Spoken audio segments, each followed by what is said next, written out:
Okay, so welcome to everybody who's joining us from home and to our panelists around the world. Welcome to the launch of the summer issue of Jewish Renaissance. With the eyes of the world focusing on Japan with the Olympic Games, which are of course taking place amidst much controversy there, we decided to seize the moment and explore Japan's Jewish connection and history. I lived in Japan for almost 10 years myself during my 20s.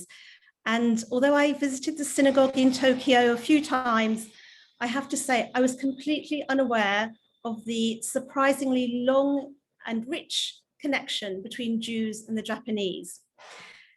And that's the history and story that we've been exploring in our current issue. And that's something that we'll be talking about in more detail in a minute with our panel of experts. But before we move on to Japan, I'd like to quickly share with you some of the highlights of the summer issue of Jewish Renaissance. So just give me a minute to share my screen with you. And I can show you what's in tonight's issue.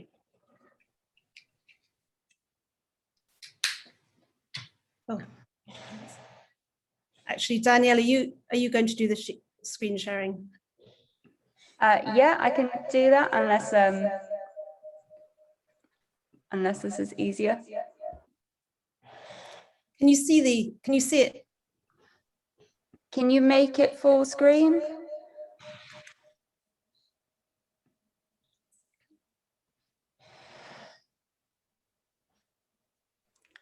I tell you what, I'll share mine, don't worry.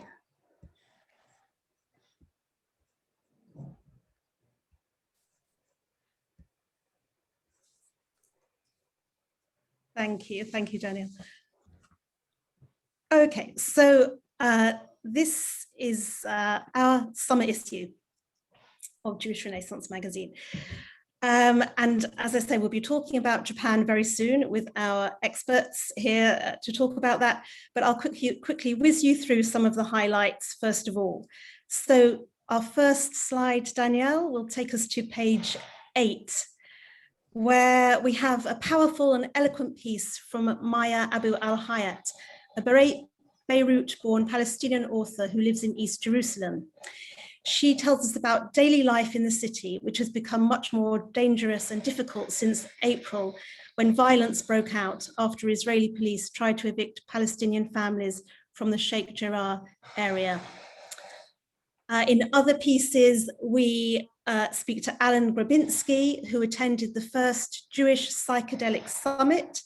This was an event exploring the influence of psychedelics, in particular magic mushrooms, on everyone from biblical visionaries to medics treating PTSD within the Israeli army.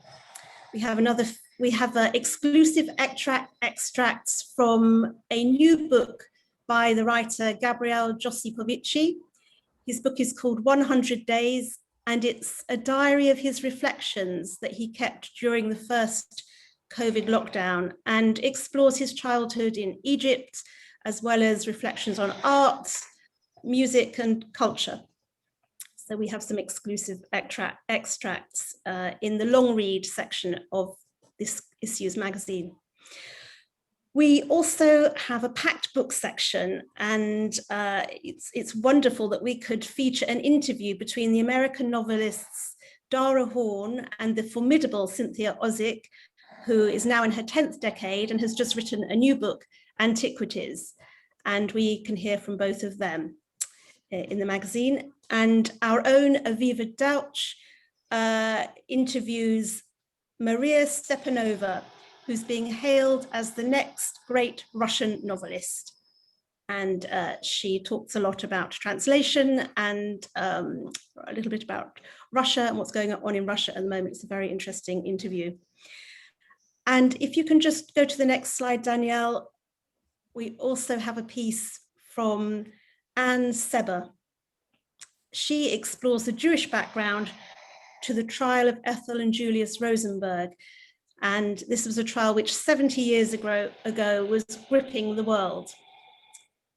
So let's go to Japan now in the magazine. So if you can move on to our Japan slides, Danielle.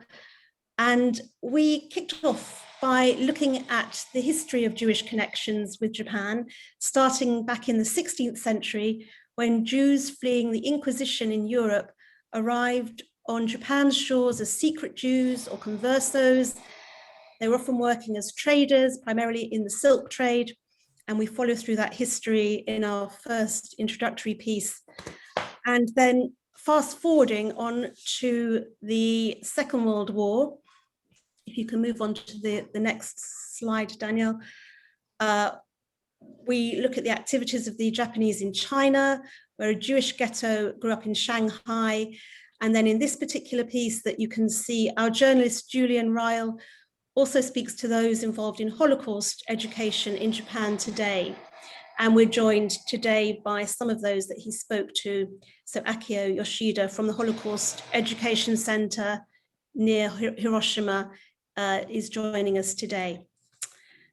And we'll also be speaking to Nobuki Sugihara, the son of the Japanese diplomat Chiune Sugihara, who saved thousands of Jews in Lithuania during the war. I'm delighted that he'll be joining us today also. If you can go on to the next slide, Danielle, we can see a wonderful picture of Nobuki and his father Chiune on camels in Israel on a visit when Nobuki was at university. So it's a terrific picture. We'll be hearing more from him about his father soon.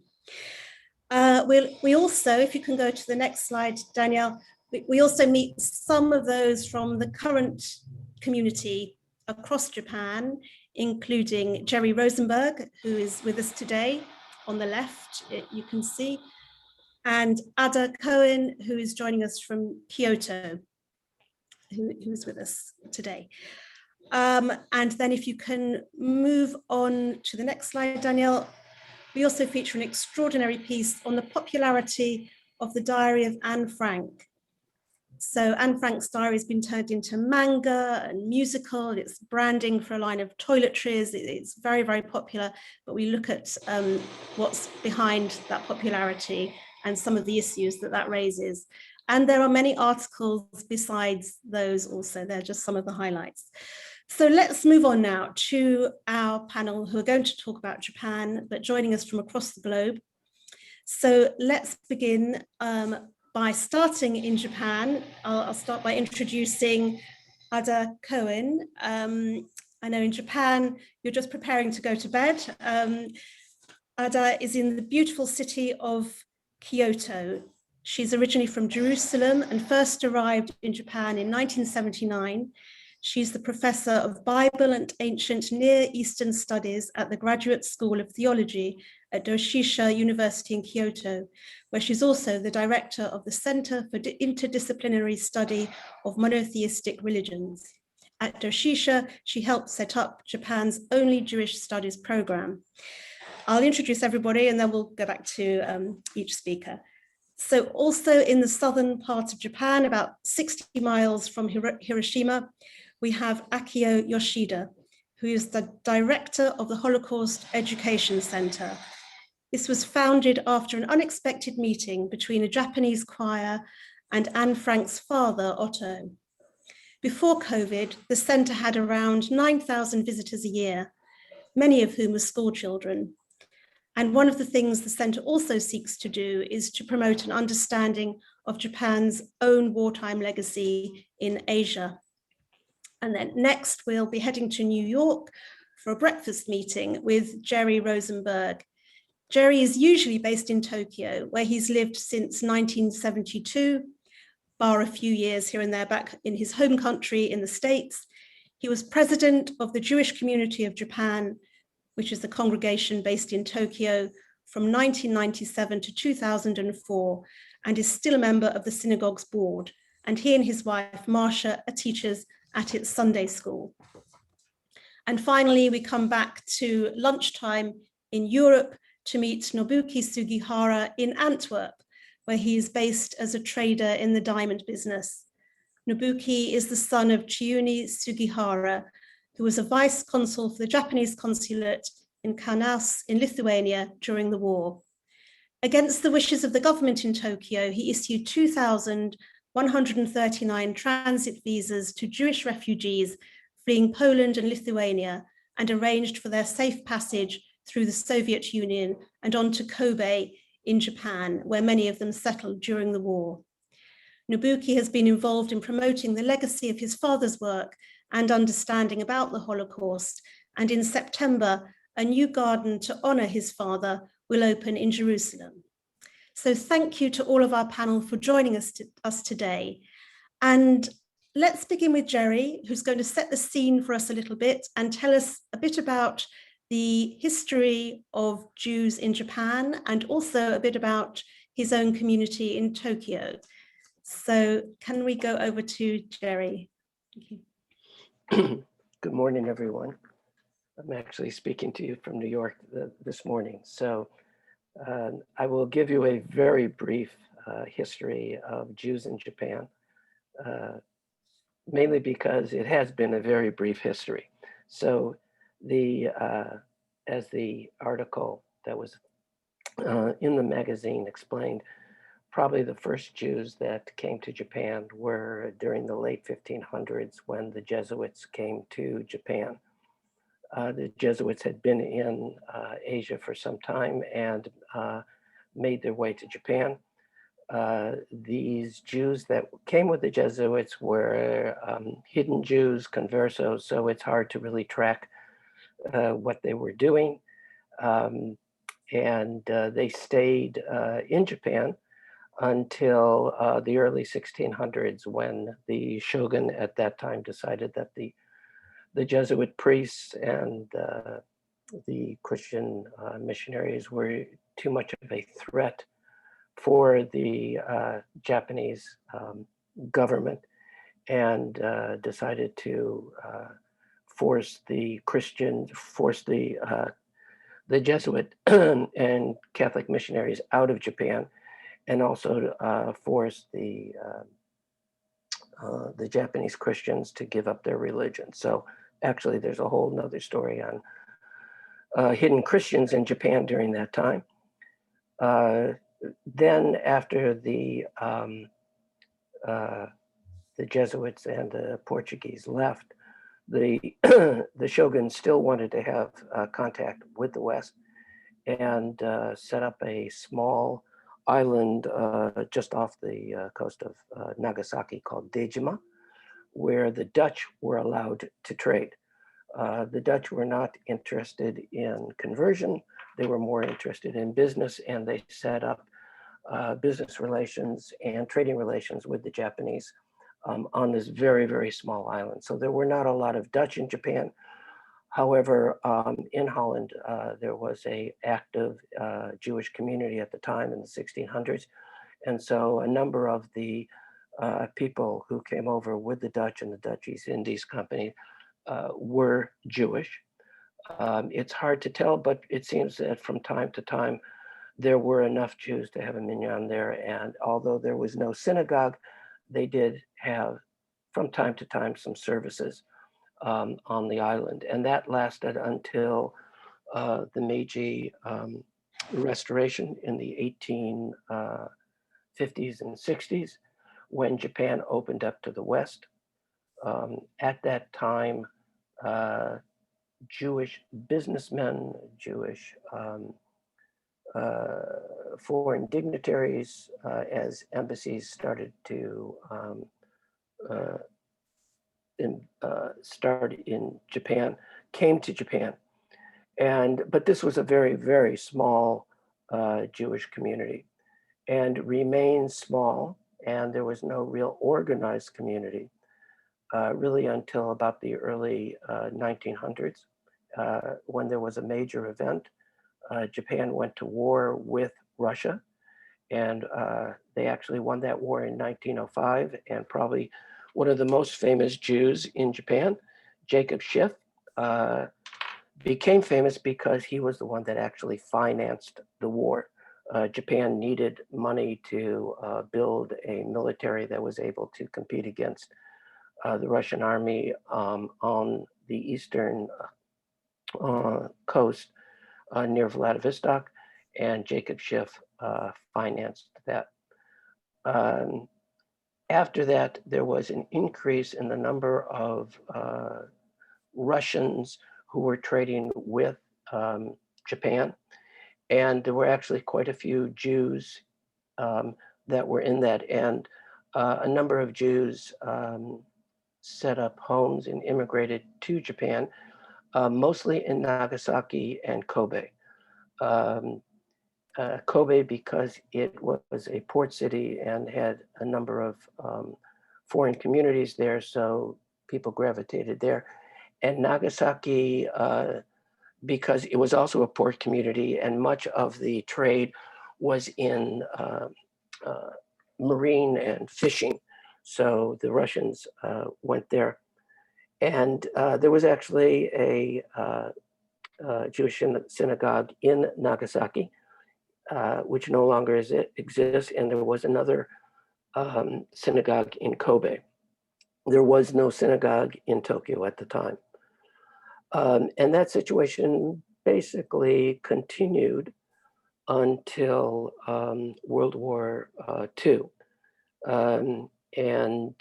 Actually, World War II probably led to the largest number of Jews in Japan, mostly because of Nobuki's father, who, as was explained before, signed a little over 2,000 travel visas that represented about 6,000 Jews who were able to travel on those visas that made their way from Lithuania across Russia to Vladivostok and into Japan.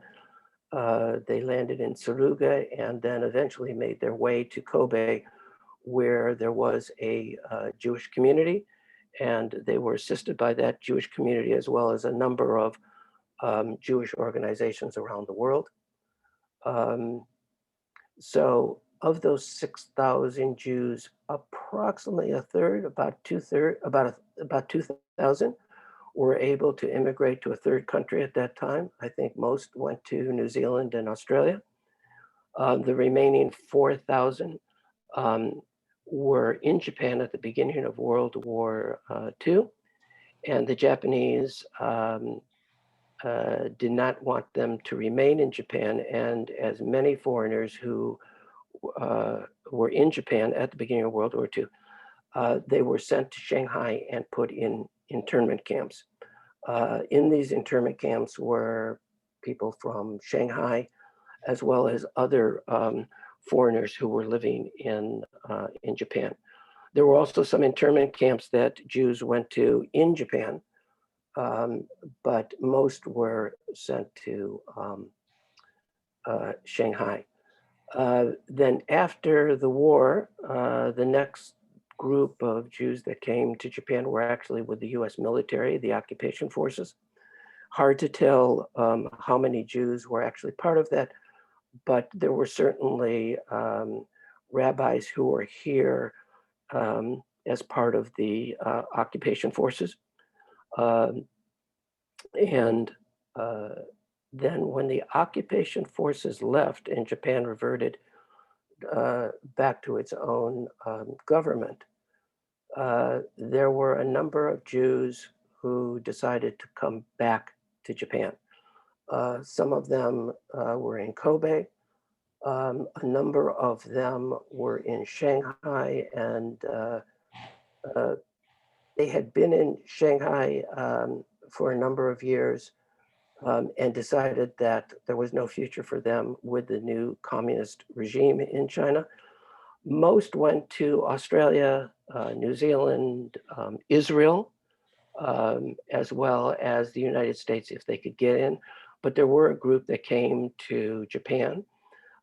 Most of them came to Tokyo, and it was these Russian Jews, mostly through Shanghai and Harbin, who started our community in Tokyo. They were also joined by a few Jews, one in particular. His name was Pomve, who was in Japan before the war, built a business in Kobe, left Kobe just before the war, went to Los Angeles, and decided that he wanted to come back to Japan and continue his business here. So it was an interesting community. It was not very large. They bought an old embassy and started the community there. And there was probably about 100 families off and on during that time. They continued to be the main force of the community up and through the 1960s. When Japan began to change rapidly and industrialize, and many foreigners began to set up, and foreign companies began to set up operations, either factories or or different type of operations here in Japan. And with those companies came Jewish expats. And so that was the next group. And actually my wife and I came during that time. We were English teachers in 1972. So we were members when it was in the old building. It was a very nice community, heavily dominated by Russians and heavily dominated by drinking vodka. But we very much enjoyed the community and meeting the various people. Over time, the community has changed, and today, I would say that probably 75 to 80% of our community now are mixed marriages with one spouse being Japanese. So the needs of the community have changed dramatically. We have about 100 members in our community. There is still an active synagogue in Kobe. There are a number of Chabad communities throughout Japan. There are 2 in Tokyo, Kobe, and a few other places. The number of Jews that are in Japan, estimated to be between 2,000 and maybe 2,500. So it is still a very, very small community. And maybe we'll get into it later, but the relations between Japan and Israel have significantly improved, I think, over the last 15 to 20 years, and certainly improved under the leadership of Prime Minister Abe. And that is the brief history of Jews in Japan. Thank you, Jerry. Thank you very much. Just to remind people, keep your mics turned off, and please send us in questions, any questions you have on the Q&A function on Zoom. And at the end, when we've heard from all of our speakers, we'll spotlight you and you'll get a chance to ask your question. So you can start to do that now, send in any questions you have as we go along. So we're going to go over to Antwerp now to speak to Nobuki Sugihara. Nobuki, for those who don't know, and I know your father's story is becoming much more widely known, but could you tell us, could you sum up what happened to him and what he did during the war, during that time in Lithuania, so we can fill that in for people who aren't so knowledgeable about that? Okay, I try to tell the story at that time. My father was a Japanese diplomat sent to Lithuania. It was town Kaunas, temporary capital of Lithuania. And why he was sent to such a country? There were no tourists coming from Lithuania to Japan. There was no need to issue visa, maybe 1 or 2 a month. What he had to do was find the Nazist movement, if they were going into Soviet Union, if they were going to attack Soviet Union or not. And he had to inform Japan, Ministry of Foreign Affairs, because Japan had agreement with Germany that if Germany go goes into Soviet Union, Japan will attack from Siberia, the Soviets. Somehow, Japanese didn't trust Nazis. So Japanese wanted to be sure that Nazis were going to keep the promise. That's why he was stationed there. And he was there since 1939. After 1 year, suddenly some Jewish refugees from Poland came to Lithuania. They were running away from Poland because it was occupied by Nazis. They were afraid that they might be sent to a concentration camp and maybe be murdered. And where else can they go except Lithuania? There was nothing. All other embassies were closed, consulates were closed. And they had encounters that there is still Japanese consulate open for another few weeks. And they rushed to my father and they requested a transit visa to Japan. Why transit visa? Because Lithuania was the end that they could reach. They couldn't go to England or Sweden or Holland. Everything was closed, no route. Then they had an idea to go out from Lithuania. They need Soviet Union to pass to anywhere else. To go out from Lithuania, Soviet Union would give another transit visa if they have next country's visa, which could be Turkey or could be Japan. Turkish,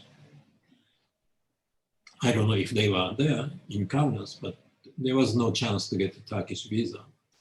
So they asked my father, and my father asked the Ministry of Foreign Affairs in Japan. He didn't say that there were so many Jews in front of his consulate. He said there are few Jewish people who would like to travel to Japan and go to America or somewhere.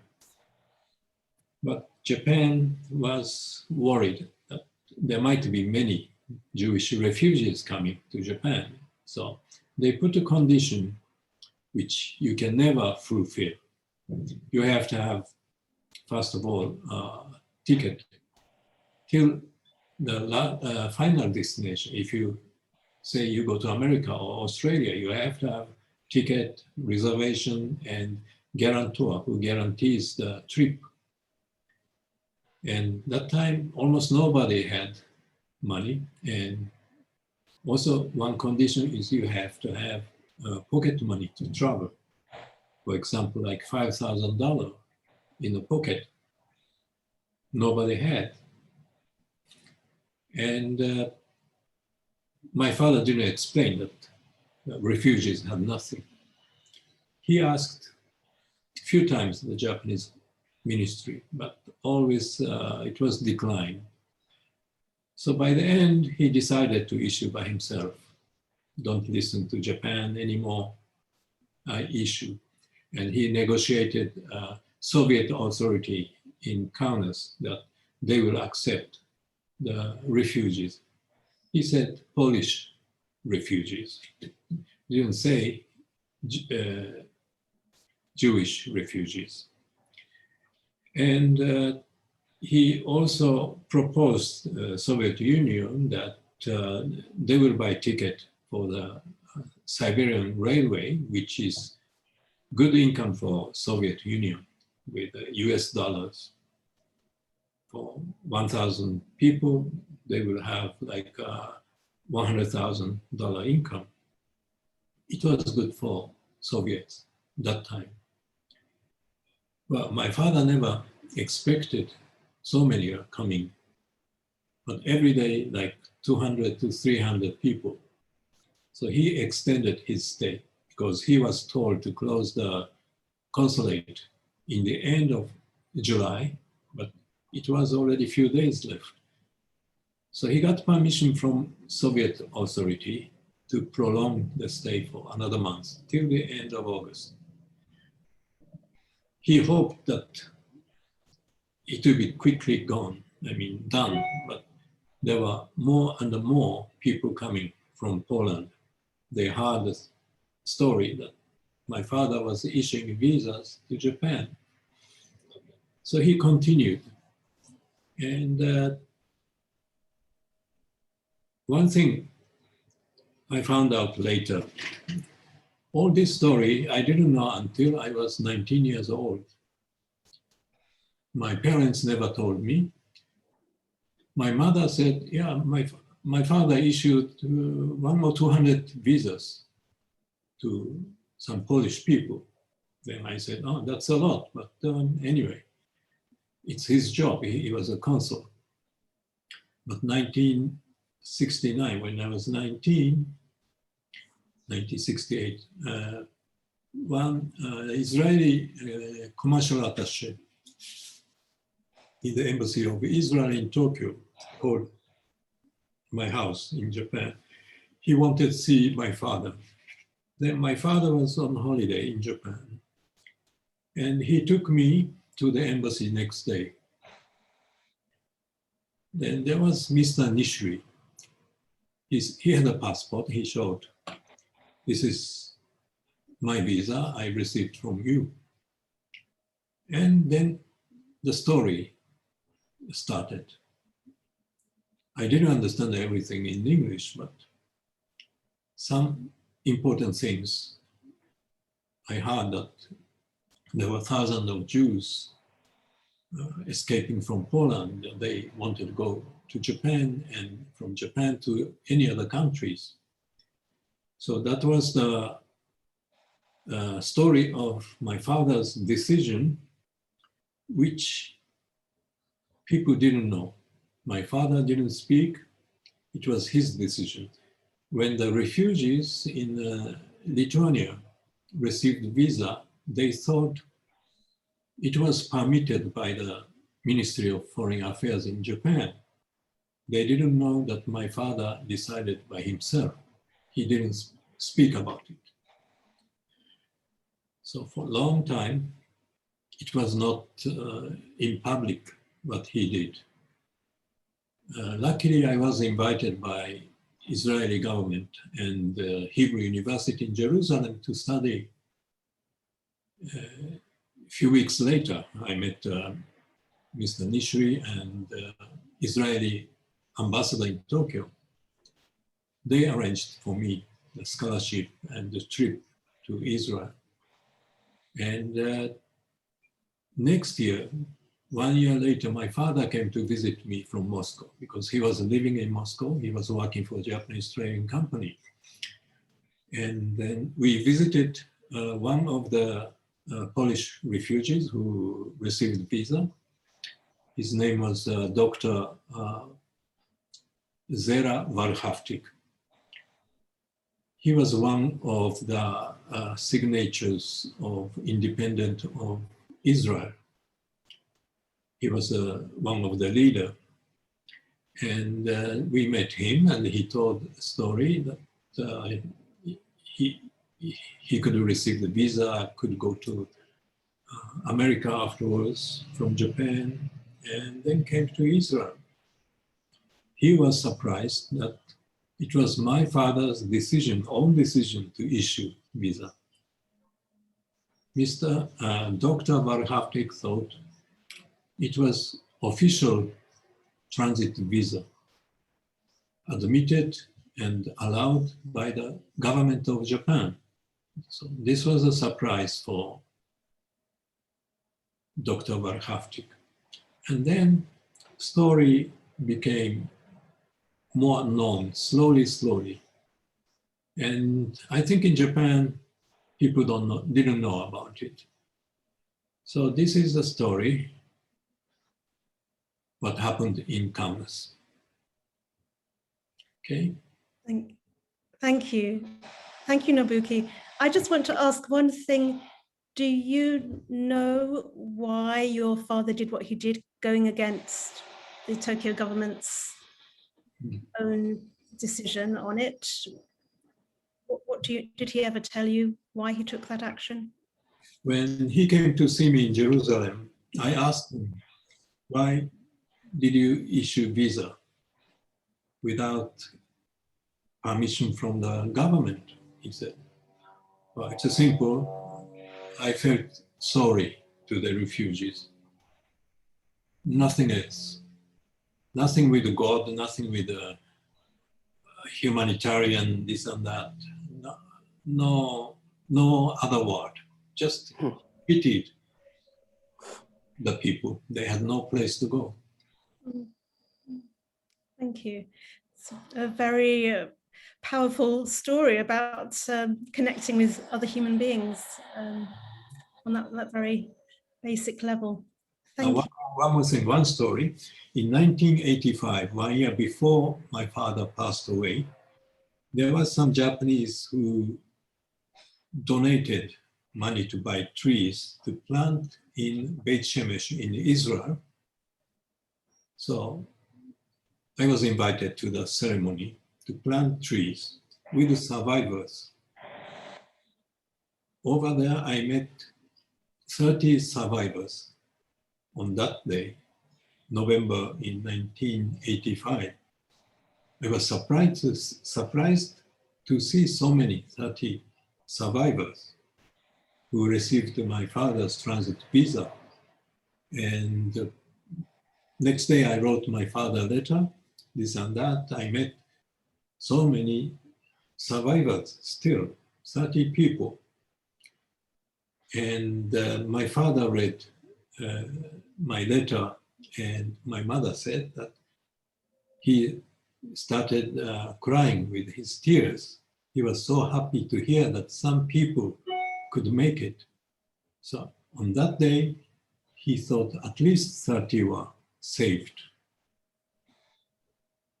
Now there are a few 100,000 people, descendants, I mean. That's another story. Amazing. Thank you. Yes, it's wonderful that he understood at the end of his life what he had done, at least then. Thank you, Nobuki. I'm sure we'll go back to questions from our audience. We've got some I can see already coming in for you. We'll speak to you when we go on to our Q&A. And just to say to people, sorry, I said it was in the Q&A part of Zoom. It's the chat, the chat section of Zoom. So we're getting in questions. Please do send in any more you have. So now we'll go back to Japan and speak to Ada Cohen in Kyoto.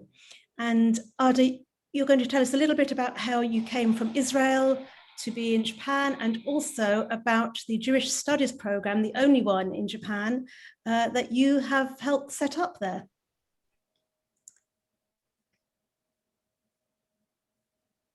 Thank you. And I'm very glad to be with all these very important people. And yes, Japan was on the way of my husband and my young people tour around the world in 1983. And at that moment that we landed here, my husband fell in love with Japan. And once we were back in Israel, he went to study Japanese and Japanese history at the Hebrew University. And as he finished his first degree, he decided to go to study in Japan. And well, as a wife, even though I already had my own life, I went with him to Japan for his studies. And that was in 89. So the first time actually we came to live in Japan was in 1989. And so we were together with you and in Japan until 93. And so that was 4 years of his studies. And then we went on because I wanted to do my PhD, and we went to Amsterdam, and then we went back to Israel. And in 2003, the Faculty of Theology of the University of Doshisha, where my husband did his studies, decided to establish a program in monotheistic religions. So the faculty is basically on Christian studies, and Dosha University is a Christian university. Was established by a very well-known Christian person, and then we understood that they want to have, together with Christian studies, a little bit about Judaism and a little bit about Islam. At the same time, the faculty applied for a COE budget from the government for a center, this center that at the moment I'm the director, and they received the money. So the program went on, and from 2004, I started to teach at Dosha University. I think my colleagues didn't really know what it means to do program in Jewish studies. They thought I will just teach modern Hebrew, and that will be the program. But it took me quite a while until it really was established as a program. And at the moment we have 2 professors, full professors for Jewish studies. And my students who already finished their PhD are also teaching as part-time teachers and looking for places in Japan. It is very difficult because there is no Jewish studies in any other university per se. There are professors around Japan who specialized in Jewish studies, such as biblical studies or rabbinical studies, or a study of the history of the Jews in different periods of times, especially Holocaust, before, after Holocaust. We have specialists in those fields. Russian Judaism is very important among our scholars, but they do not teach per se these topics within any specific program, because they sit in position that is professor of history or professor of linguistics, or so in such a capacity they do not really have ability to have a Jewish studies program. And the beauty of the Doshisha faculty is that we are faculty of religion. So basically Judaism is, of course, thought of as a religion, but into that perspective, I was capable of inserting much more than just religious studies. And of course, history of the Jewish people, definitely modern Judaism all over the world, not only Israel. Israel is part of the studies, and the young students are each choosing their own interest within those within that great framework of the period from the Bible into our modern times. Some students stay with biblical studies, and many of the students actually take modern Judaism. American Judaism is very interesting. European Judaism, these things interest the students quite a lot.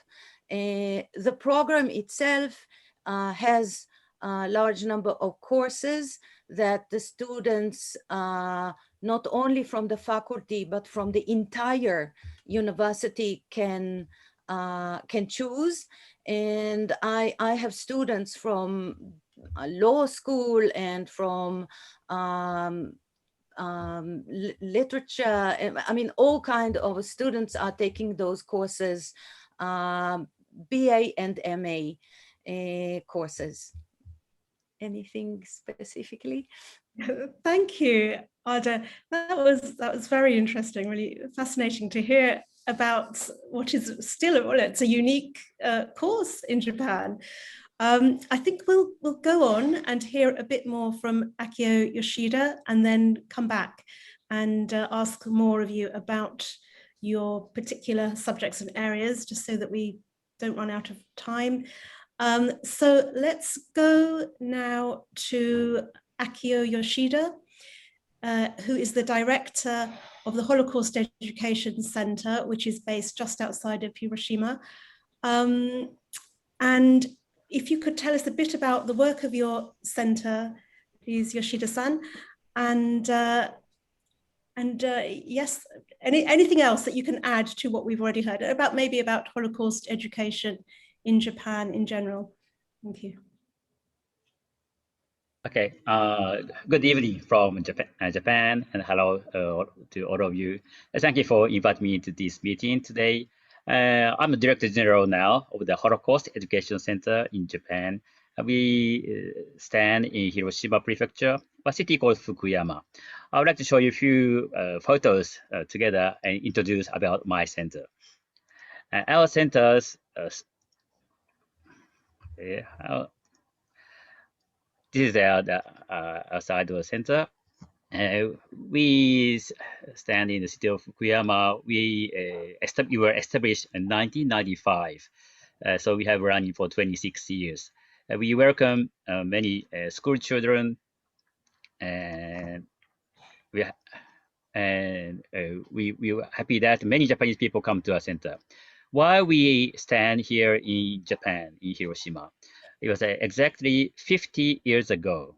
There was a meeting in coincidence with the father of Anne Frank, Mr. Otto Frank, with a Christian group people who were traveling to Europe and to Israel. They were giving concerts in Europe and Israel, and they were visiting the town of Netanya. They were taking lunch at a hotel. There, this one elderly gentleman came by and saw the sign on the bus saying the Shinonome Choir, Dawn Choir. And he came close to the group and mentioned, are you from Japan? I have many pen friends in Japan. Have you ever read my daughter's diary? I am the father of Anne Frank. This meeting was very surprising and moving encounter to those who were there in the group. And there was this correspondence with Mr. Otto Frank for near about 10 years until he passed away in 1980. And those people who met him felt very strongly that they want to do something to tell about Anne Frank and the story of the Holocaust, what happened to Jewish people during the World War II. And many people prepared, studied, and this is a photo of those Christian choir group people who met Mr. Otto Frank 50 years ago. And 26 years ago, few members, the main members of this group, managed to establish this Holocaust Education Center in Hiroshima. And now we welcome the school children, the smallest children, even maybe age of 5, 6, nearby nursery school children who come to see the roses and some pictures. And we are very happy, they're very earnest to study about the story of the Holocaust and the Jewish people's history. In Japanese schools, Holocaust is not a must. It depends on teachers. If they feel to study about the Holocaust is very important, they are very nice to take the students to a center to know about the history, what happened in Europe during the World War II. And the diary of Anne Frank was very well read for many years in Japan. Maybe the age, the people, the parents' age, they know, most of the people know the name of Anne Frank, and maybe you have read the diary. But nowadays, school children, they don't necessarily know about Anne Frank. We have to give them some materials in advance, maybe a video, maybe documents about Anne Frank, also about Mr. Sugihara, Chiune Sugihara, so that they can study about something about the Holocaust in advance before they come to our center. And so they have very strong interest. What happened? How it happened? Holocaust. And so you can see these children writing many things, hearing this explanation. And this is inside our center exhibition room. We try to make the exhibition not too difficult, as simple as possible, so that the children can feel something, can accept, see, and feel something, and they come to feel they want to know more about it. The history of the Holocaust is very deep, very many aspects, so we can't tell them in just 1 hour of a visit. So we just hope that they have a chance to feel and touch something, and then they can go further through books, maybe internet, to know more about the Holocaust. We have this one room called Remembrance Room. In the center of the altar, we have a shoe of 15 centimeters, which came from the extermination camp of Majdanek. As our center commemorates the 1.5 million Jewish children who perished during the Holocaust, this one shoe in the middle is a very symbolic, important item for us. We ask the students, we ask the visitors to sit in front of the shoe and think about the child. We don't know the name, boy or girl, we don't know. We just know that this child who wore this shoe had to be taken to the Majdanek extermination camp because he or she was born Jewish. We ask them to think how he or she felt, be captured, be taken inside the camp and into the gas chamber. And we ask them to imagine all the 1.5 million Jewish children who had to go this fate. And we ask them, how can we prevent? How can we stop these kind of things happen again in the future? Children think by themselves, what can we do? What can I do? And those answers which come out from their heart is very strong. Those answers when the adults give them or the teachers give them, they may forget sometime. But those answers which come out from their own mind is very strong. This is also inside exhibition room. We have reproduced the hiding room of Anne Frank in Amsterdam. We asked permission in the Anne Frank house in Amsterdam, and they kindly allowed us to make the reproduction just the same size. And they sent us this photo data, how it was like, in what kind of room she wrote the diary and stories. As the meeting of Mr. Otto Frank was very important, the really beginning of our center, we try hard to tell about Anne Frank and the children, the story of the children who perished during the Holocaust. We also have a special exhibition room on Mr. Chiune Sugihara. It's a very important story that we won't have the Japanese children to know. We try to explain, introduce what happened, how it happened, and we are happy that Japanese children can feel close about the Holocaust through this story of Mr. Chiune Sugihara. Very brave story by this Japanese diplomat. His story is very, very important for us Japanese also. In the behind, we have this garden of Anne Frank rose.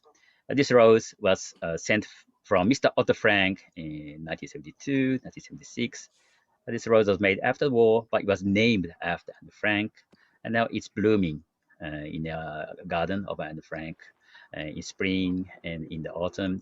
And small children, the people nearby, just come to see this rose and come to know about Anne Frank and her family story. We hoped that more and more Japanese people could come to our center to know more about the story of the Jewish people during the Holocaust and more other stories about Jewish people's history. Thank you.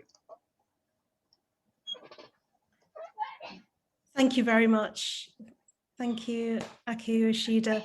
in Japan, for telling us about what must still be quite a remarkable place in a country where Holocaust education is not something that has a long history or is so commonplace. So thank you for talking to us about that. I think now let's go to some of our audience's questions, because we've got quite a lot piling up.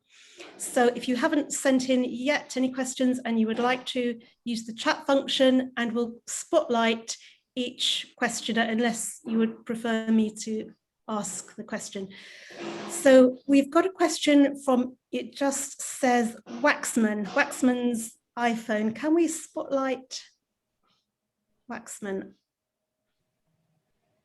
to ask the question, or I can ask it? Maybe it's easier if I ask it. So we've had a question. Do you know the story of the Amshinova rabbi? And I don't know if that's for anyone in particular, but I wonder if, yes, hello. Hello. We have you. Yes, I read in a book about the Amshinova rabbi who was asked to go to Japan, sent by the Germans, and on the train, it was all to do with a deal, and I'm a bit vague on the details, but on the train to Japan, the Japanese guards asked him why the Nazis didn't like the Jews. And the story is that he said, because we're not blonde and blue-eyed. And the Japanese guards looked at each other, reported this back to the high command in Japan, and then stopped a deal that they were going to do with the Nazis. And I wondered if anybody else had heard that story, and is it actually quite true? My grandparents came from Amshinova and round there. Thank you. Is there anyone on our panel who might be able to help with this? Jerry, is that something you've come across?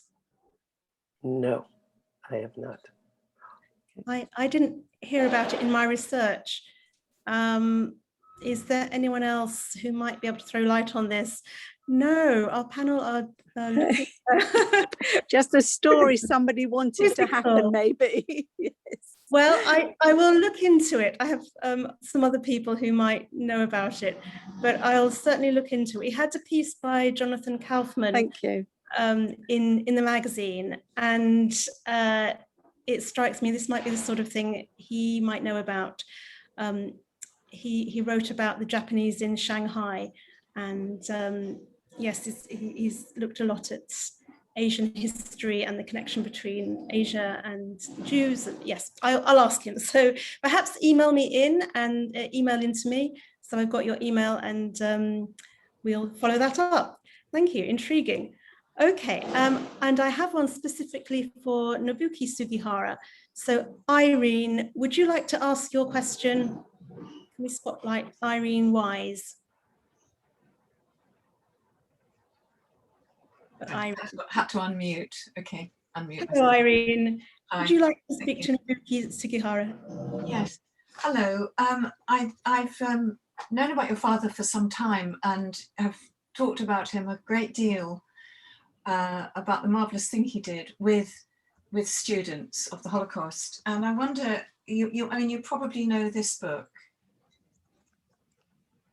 Nobuki, do you know this book? I think I know, yes. Yes. It was written by Mr. Mochizuki? Yes. Irene, tell us the title of it. It's called Passage to Freedom, and it tells the story through the eyes of your father's son. I presume your brother, Hiroti, or is it, you know, because the technique is to use a child narrator, which is, so it's a useful book for teachers to use, you know, with young people, because they can identify. But I wondered if you knew it, if you'd met the author, if you'd met the illustrator, and if you think it's a fair representation. There's a particular bit in it where it talks about how your father asked, I'm sort of trying to get it square with the camera, sorry. Your father consulted with your family.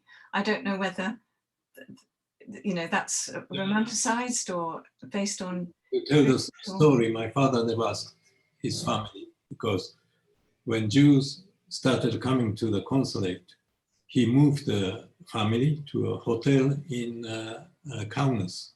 Right. Even my mother didn't see them. Ah, right, right. So it's the story. I mean, it puts the thing across very well. But it's interesting how things slightly change. Kind of fiction. Pardon? It is a kind of fiction story. Kind of fiction, or maybe sort of faction, partly fact, partly fiction, and fiction. It's made up story. It's a made up story. And my brother, he was 4 years old, 3 and 9 months, I think. Oh, right. He wouldn't remember. No, no. And this photo, is this a photo of your brother or of you? Yes, it is my father and my eldest brother, and the second, I think. So which brother is this a picture of? Hiroki and Chiaki. Ah, okay. Thank you. Are there 3 children or 2 in the picture? Are there 2 children or 3? Well, here there's only 1, and they put him on the cover. Hiroki should be. But then they do have 3. So maybe that's you as a baby. 3, yeah. The third one was born in Kaunas. Right. Maybe it's Kaunas or Romania. The kimono my mother is wearing, she had it in Romania, in Bucharest. Right. It was after 1942. I mean, the great thing about this book anyway is that it does actually publicize what your father did, because most people don't know about it at all. And just to actually recite that story in any way, I think, you know, is a tribute to him. And it has certainly created a lot of interest for a lot of people. So that can't be a bad thing. Thank you very much. Thank you. Very lovely to meet you at last. Thank you. Thank you, Irene, and thank you, Nobuki. And I know you spoke, when you spoke to me about your father, you said that certainly it just wasn't spoken about, and you mentioned a little bit in your presentation today, but he didn't talk to you, or it sounds like the rest of the family, very much about what went on at all. Yes, well, thank you, Irene. That's a marvelous book to learn, perhaps not the whole story, but to give us an idea about what went on. Okay, I'm just thinking maybe we should go to Rabbi James Barden, because he might have the answer to our, actually he says it's the Am Shinova Rebbe, and he was called Shimon Shalom Kalish. Do we have Rabbi James Barden with us? Hello, would you like to expand on this? So this sounds fascinating. You sound like you have... You're very kind. I'd just like to answer the question. I put the information in the chat so people can see it there and refer to it. And I have a question myself, which is about classical music in Japan. But the Am Shinova Rebbe, or maybe it was his brother, was the leader of a yeshiva alongside, I don't think it was the Mir Yeshiva, and a significant group of students from these yeshivot in Eastern Europe did, and this is something I just checked, they did get Sugihara visas, if I may call them that. They were in Poland, Vilna, now Vilnius. They got trapped, they went over to Lithuania, and your father gave them, I think, a group of nearly 300, so strictly Orthodox Jews who came, and they did go along the route through the Soviet Union to, I guess they went to Kobe, that's where they arrived, but then they went to Shanghai, and they lived for 2 or 3 years in Shanghai as a particular, you know, distinctive community, and then went to North America after the war. And the one that the question was about is called the Am Shinova. It's a particular sect, Rebbe, and he died in 1954. His name was Shimon Shalom Kalish. You can look him up. My question is, personally, I'm interested in the history of classical music in Japan, and I don't know if anyone wants to comment on it, Western classical music, because Jews played a very big role in popularizing Western music and classical music. And this hit me when I was in Japan, and everywhere I went, I heard people playing Chopin. And I was wondering, where on earth did this Chopin preoccupation come from? And I discovered, of course, a Jew, Leonid Kreutzer was his name, alongside many other notable Jewish figures, had played a role in introducing Chopin, making him popular, and indeed introducing classical music from the West to Japan. And many of our present day great Japanese classical musicians, of course, they were all trained by these notable Jewish refugees, some of whom were refugees from Germany, but some came from Russia even earlier. So that's what my question is about, nothing to do with the Amshinova Rebbe. Thank you. Well, we actually have a bit about that in our magazine, James. So we have an interview with someone called Isaac Shapiro, and he talks about classical music. He was born in Tokyo and grew up in Japan during the war. And his family were Russian, and they were classical musicians who had wanted to develop their careers in Japan. And he talks a bit in the interview about the connections with other refugee Russian musicians in Japan. It's very interesting, in particular the Sirotas. He mentions, I don't know if that's a name you've come across. So I recommend having a look at the magazine, and you can contact me, you can email me to see a copy of the magazine, and his book, Edoko, Edoko, talks a bit about that and the musical connection. And then we also mention a bit about Beata Gordon, who was, Ada, you're nodding. Is this anything you would like to? Very important lady. Yes. Actually, Sirota was a very important person, a musician, and he received a very prestigious position in Tokyo before the war. And they came from Vienna. I mean, they were Viennese, and they were quite rich, but they decided to come to Japan because Sirota received a very prestigious position of teaching classical music in what was at that time the conservatorium in Tokyo, the most important one, which was under actually, I think, the Imperial House. So they came and they had this Beata Sirota, their daughter, which I think Jerry, you also know about her very well. Well, she was born, I think, already in Vienna, and then as a child she grew up in Japan, and so she learned Japanese very well, and also was capable of other languages, German, and I think she maybe knew a little bit of Russian, but I'm not sure. And then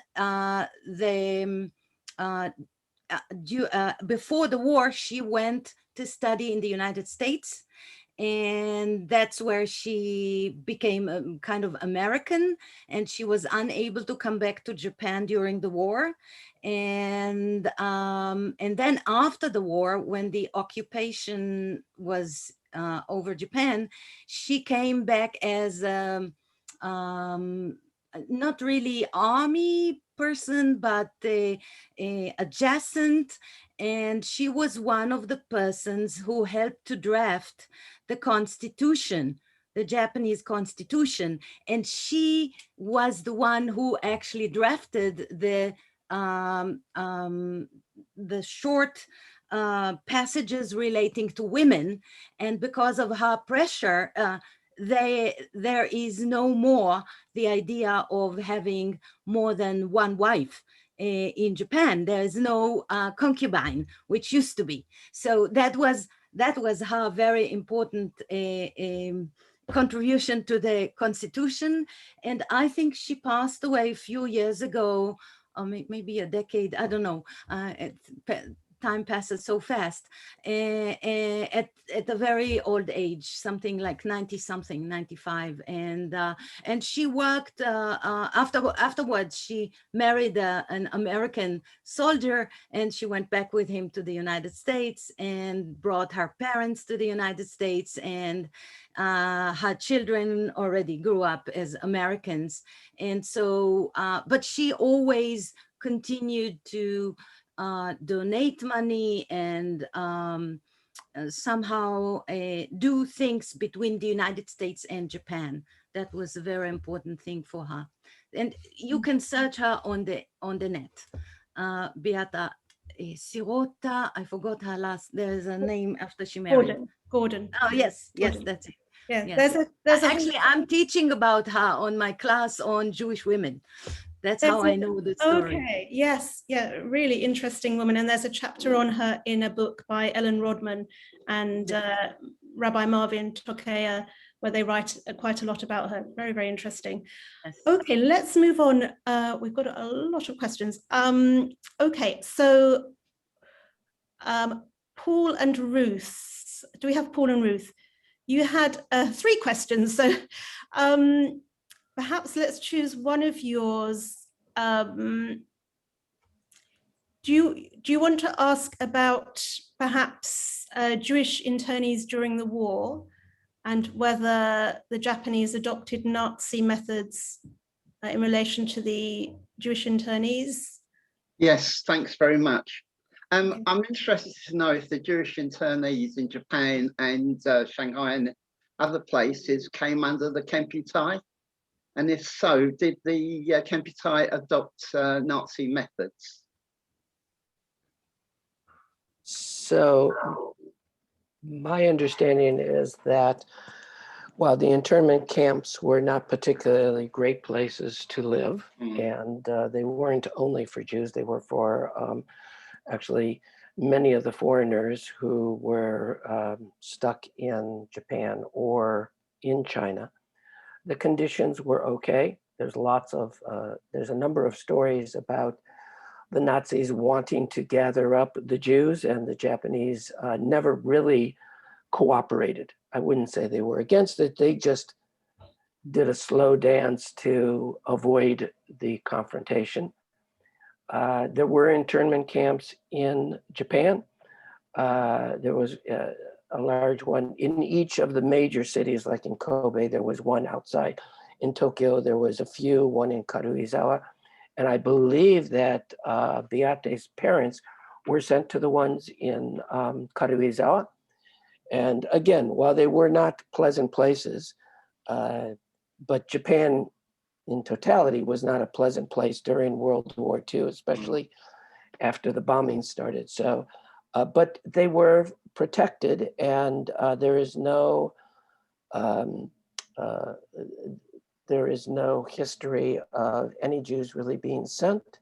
And the Jews that I met who were from Shanghai and from Harbin, as well as Sugihara survivors who have come to our community off and on over the years, none of them spoke of people actually being sent away. In fact, it was really mostly the opposite, that they were kind of protected in these camps.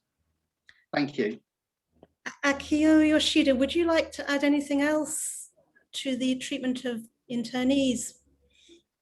Okay, I'm not so in detail. I don't know so much in detail, but as Mr. Rosenberg mentioned, especially in Shanghai, those Jewish people, why the Japanese authority had to keep them in one place, because they have to separate the Chinese people, just Japanese people, and the Western people, different places. So they needed to make this Jewish area around the synagogue. But I heard that I've been to Shanghai, to that area once. It was very severe life there. They were kind of, you know, they were able to keep a certain life in the middle, but as the war went on, all the rich people went outside the country. They had to spend a very hard time until the end of the war. I wonder if we could just ask, can I ask for you, Paul and Ruth, the other part of your question, which was, is there antagonism towards Jews or Israelis living in Japan? Could we make that into a wider question about Japanese attitudes towards the Jews today. How would that be okay? Is there anti-Semitism, but in a wider sense, what is people's understanding of who Jews are and of Jewish history? Perhaps we could speak to Ada, as you are at the forefront of this. Or maybe Jerry, because he has been living in Japan for so many years and things don't change. Either of you, maybe a little bit from you, Ada, and Jerry, and then others. Well, basically, we can say, I think, both of us, and I'm already more than 20 years in Japan, and Jerry is even more. Japanese don't really understand the difference between foreigners. So being a Jew, as I'm just a foreigner, it doesn't matter whether I'm a Jew or a Muslim, unless I appear in specific clothing that identify me as a stranger, more than regular Western stranger, let's say. And then usually I think the Japanese will be curious. They will not have anything against you automatically, but rather they will be very curious to know why you are like this or why you are like that, and what does it mean? And they will basically ask questions, I think. And I don't think there is real anti-Semitism within the general Japanese society. We may speak maybe about the educated elite, the academics, where I think there is a little bit difference over there because of some kind of involvement in social politics and so on. And then maybe some kind of relationship with the government that had to work out its decision how to treat Israel from the War of 73, which actually hurt Japan very badly with oil. So within that context, Japan became a supporter of Arab oil. So Israel was hurt about that. But I don't think there is anything really into anti-Semitism in Japan. There was for a while this kind of publications of the which are considered anti-Semitic, but I don't think they really reach a large number of people. And some of those that it reaches them actually think the opposite. They think that the Jews are something special. They are great. They manage to do this and this thing. So it's not a negative attitude, I would say, towards Jews or towards Israel. Israel was just not known in Japan, I would say so. And I remember in 1983, when we were traveling here, I would say we're from Israel because we didn't know Japanese. Nobody understood what I was saying. Israel, Israel. What's Israel? They never heard of Israel. Israelu, if you say that word, maybe they have heard on news about the war in the Middle East. And most people are not really interested in wars unless they really watch television. And I think nowadays, young people do not watch television at all. They get all their information from the mobile phone, and it's usually nothing really about Israel specifically. Maybe they know that in Israel there's a wonderful world of cyber or high tech, and that they like that. So I don't think there's anything really specifically against, but there are things that going through the years, and here and there they can maybe pump up, come out from time to time, but I don't think it's serious. And the aim of the program that I have established in the university is actually to show what is Judaism, and in what way it is an important thing for the general civilization that both other religions came out from, and what it means, and that there is nothing really that you need to hate in Judaism. And I think our students are getting it. And we have also, of course, special classes about Israel, and many of them want to go to Israel, and they go to study in Israel as students for summer, for 1 year, and they come back with many experiences that when they go to work in different companies, they share it with their friends, and then these are the good things about Judaism and about Israel. So I don't think there is real hatred or anything that is really anti-Semitic in Japan. Maybe Okay. Jerry. Thank you, Jerry, Ada. you- Just before we go to Jerry, I'm just conscious that time is moving on. Jerry, I have a specific question for you from Miriam and John Moritz. So if there's anything you want to add briefly to what Ada has said, let me just ask you this question also. Then we'll have Jerry. And then we have a question from Sheila Chayat about education, which maybe we can have a final word from Nobuki and Akio on Holocaust education. So Jerry, from Miriam and John Moritz. Excuse me, just for one moment. Yes, hello? Rebecca, can you tell me how long the program is going to last? We're looking to tie it up by 2. Where are we? 5 to 2 now. Yeah. So we'll be tying it up pretty soon, because it's time is moving on, and we're all hot in our various locations. So let's hear from Miriam and John Moritz. Would you like to ask your question? Thanks very much, Rebecca, and a great presentation altogether. Jerry, I just wanted to clarify something about the communities in Tokyo. We were lucky enough to go 4 years ago in 2017, and we visited the Progressive and Reform community for a Friday night service. And I don't think it's the same one as the community with which you've been involved and which is profiled in the magazine. I just wonder if you could clarify that for me. I'm pretty sure it is. So we are the only Jewish community here in Tokyo. And you might have thought it was progressive, but actually we follow our rabbi is from the conservative, the Masorti movement.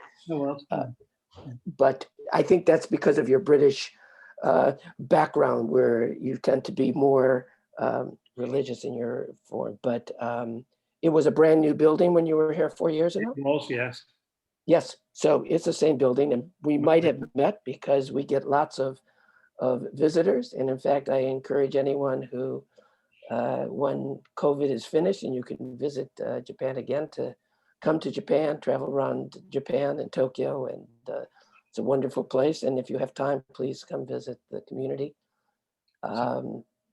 It's a very small community, but we have managed to exist, and we continue to exist for almost 60 years now.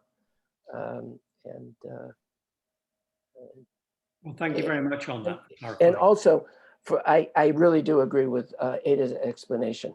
I think it was a very complete explanation. Anti-Semitism it cannot be compared in any way in Japan to what you see in Europe and countries that have a more, actually a Christian history, a history of anti-Semitism. So there really are no significant issues for anti-Semitism in Japan. And you could probably say the same thing throughout all of Asia. So. Okay. Thank you, Jerry, and for telling us more about the Tokyo community. I hope we'll be able to visit sooner rather than later. And very quickly then, Sheila, would you like to talk, perhaps we can address this to Akio and Nobuki, about Holocaust education in Japanese schools? And if we can make it fairly brief, as we're nearly out of time. Yes. First of all, just thank you to everybody.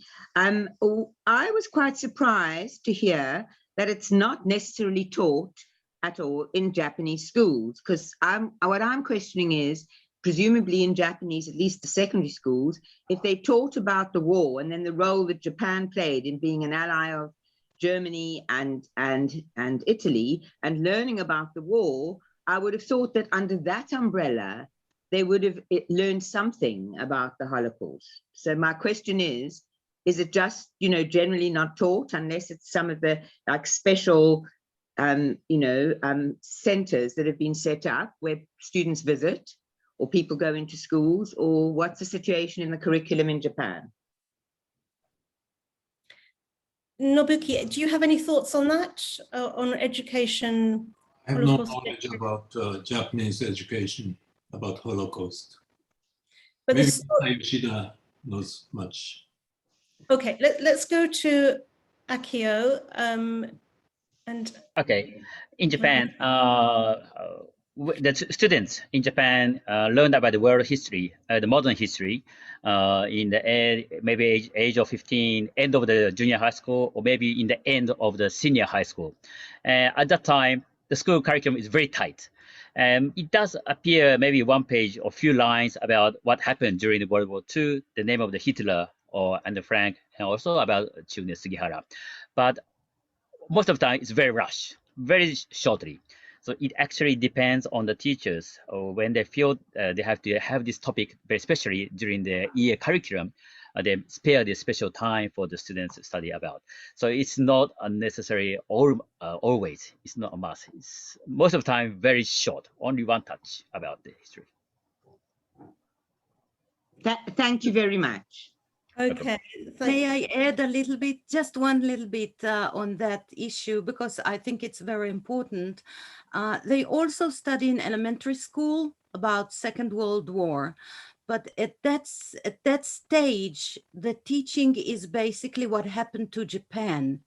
And the atomic bomb is in the center of the teaching because of the atomic bomb. So basically, I would say that for Japanese students, Second World War is Hiroshima, is Nagasaki. And the entire context is many times hidden. And that is, in a sense, very painful. And for example, we are trying to change it at the university.